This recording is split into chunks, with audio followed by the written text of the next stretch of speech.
Buenas tardes. En esta tarde vamos a trabajar con el taller de escritura creativa, en donde vamos a hacer o contar como hice la propuesta didáctica con el tema microcuento.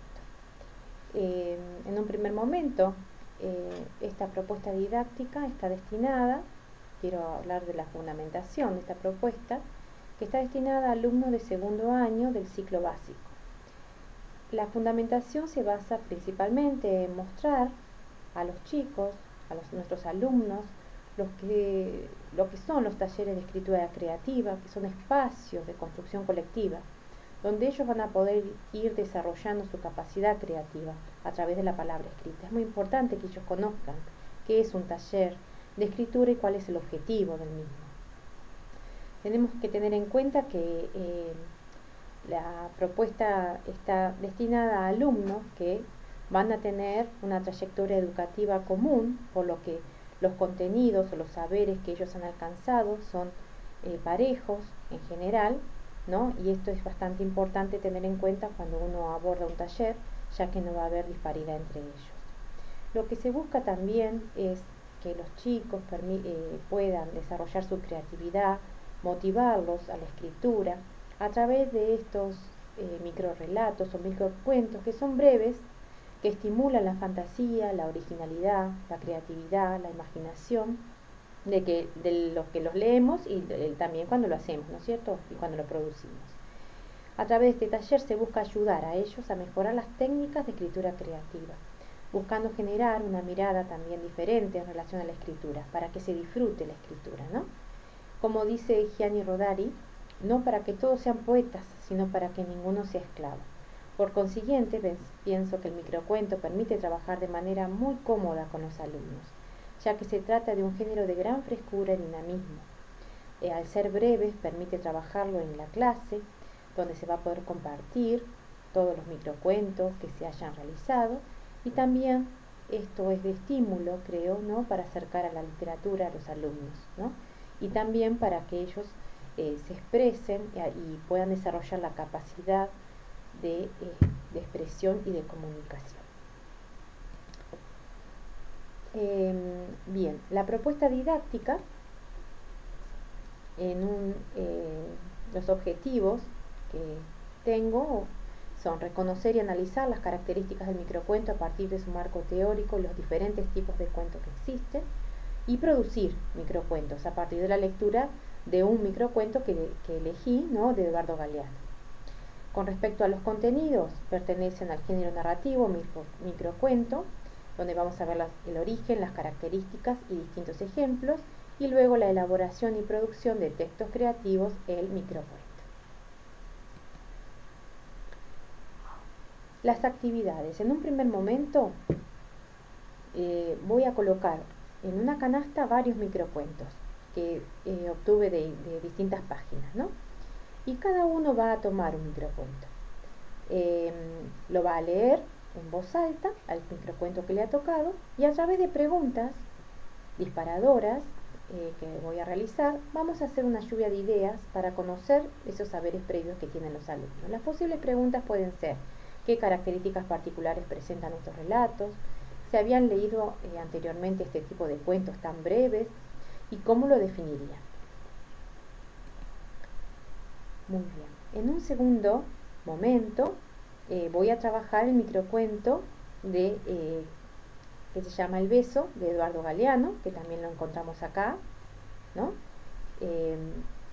Para luego leerlo, y voy a explicar también cuál es el origen y cuáles son las características que ofrecen los microcuentos, ¿no?, que son una brevísima construcción narrativa, a veces de un solo párrafo, que son pequeñas historias que no necesitan más que unas pocas líneas para ser contadas, que no son un resumen de un cuento largo, ni una anécdota, ni una ocurrencia, que tienen un planteamiento, un nudo y un desenlace, que el periodo de tiempo que se cuenta es breve y no transcurre mucho tiempo entre el principio y el final, que no posee muchos personajes, generalmente 2, se dice que 3 ya serían muchos. El escenario donde se desarrollan los microcuentos también, al igual que los personajes, es 1 o 2. que presentan también detalles precisos y significativos, como para que no se extienda, ¿no? El que escribe, simplemente el escenario tiene que mostrar ya y tiene que ser conocido. El título es muy importante también porque es lo que nos va a poder revelar algo importante, porque nos presenta el personaje, nos presenta el contexto y nos presenta el escenario, y va a formar parte de la historia. Son breves, pero cuentan grandes historias, no poseen grandes descripciones ni explicaciones, se presenta a veces una situación narrativa incompleta, que es lo que le permite al lector terminar la historia. Tienen un final abierto generalmente, o un final abrupto o incomprensible, para que el lector después tenga la libertad de aventurar su interpretación, ya que deja muchos cabos sueltos. Tienen fugacidad, tienen ruptura, son incompletos, pueden ser parte de una historia más amplia, pero no se desarrolla. Y también que existen diferentes microcuentos. Existen microcuentos de terror, de amor, filosóficos, y se debe tener en cuenta que para escribir un microcuento se debe pensar diferente, no conformarse, ¿no? Bien.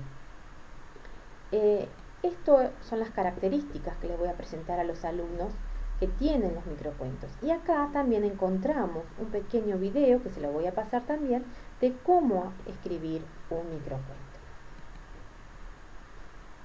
Las consignas. Bien, las consignas, cada alumno va a trabajar con el microcuento que le había tocado. Solamente de ese microcuento va a utilizar él o los personajes, pero tiene que a partir de esos personajes construir su microcuento con un nuevo título. Luego, ese microcuento va a ser intercambiado con un compañero, y ese compañero va a leerlo y va a explicar qué comprende y cuál es la intención del microcuento leído, que será el del compañero, ¿no es cierto? Para eso también en el anexo les voy a dejar cómo hacer para escribir un microcuento, ¿no? También lo van a tener, ¿no? Los chicos a mano, como para que sea una guía también para la escritura. Bien, acá encontramos también algunos microcuentos, ¿no? En estas páginas de internet también hay algunos que están, estos son algunos de los microcuentos que voy a compartir con los alumnos, y en esa página de internet vamos a encontrar todos los demás microcuentos. Por otro lado, es importante recordarle a los alumnos las características en forma más gráfica de los microcuentos, ¿no? Que ya los había dicho, ¿no? Que es un microrelato, que es importante también el título, es muy importante, que no tiene más de uno o dos personajes, el escenario es igual, uno o dos, que puede tener un final abrupto, abierto, ¿no? Que a veces deja una reflexión. Es importante que los alumnos recuerden esto a la hora de la escritura. Bien, en un tercer momento, luego el docente realizará un repaso del tema abordado, es decir, del microcuento, del origen y las características principales que debe tener. Después la importancia, quiero resaltar, de los talleres de escritura creativa como un espacio de construcción colectiva, donde de a poco cada uno de nuestros alumnos irá desarrollando su capacidad creativa a través de la palabra escrita. Y también creo que es importante preguntarle a los alumnos su apreciación sobre las actividades, que esto va a permitir hacer una reflexión personal y una valoración de la clase para mejorar en un futuro. Bien, también los materiales y los recursos van a ser el texto literario de El beso de Eduardo Galeano y los otros microcuentos, trabajar, la parte teórica, que es cómo escribir un microcuento, pizarrón, fibrón, tiza, carpeta, hoja, lápiz, el internet también va a ser importante y recursos que voy a utilizar. ¿Cuáles son los criterios de evaluación? Voy a tener en cuenta que la evaluación siempre va a ser en proceso. Siempre vamos a ir evaluando a los chicos en forma de proceso, no como una instancia final. El criterio de evaluación es identifica las características del microcuento a partir de su marco teórico a través de la lectura y el análisis del texto literario. En este caso va a ser El beso de Eduardo Galeano. Luego produce el microcuento a partir de la apropiación de las características del género, elaborando textos coherentes y cohesivos. También eso tenemos que tener en cuenta. Y por último, si respeta las producciones ajenas a través del análisis considerado y respetuoso de los microcuentos realizados por sus pares. Esto también es importante que lo tengamos en cuenta, sobre todo en los trabajos colaborativos. Por último, acá encontramos la bibliografía, que va a ser de Eduardo Galeano, que como vemos el cuento, El beso, corresponde a Bocas del Tiempo, ¿no? O el texto teórico de cómo escribir un microcuento, y vamos a encontrar videos y páginas también de internet que he utilizado. En el anexo vamos a encontrar cómo escribir un microcuento, vamos a encontrar las páginas de internet donde extraje los microcuentos, el microcuento de Eduardo Galeano y también el video, que es muy importante también para los alumnos, que es una manera gráfica también de poder ver cómo se escribe un microcuento, además de todas las características y el material teórico que se les dio. Bueno, muchas gracias por este espacio y por su atención.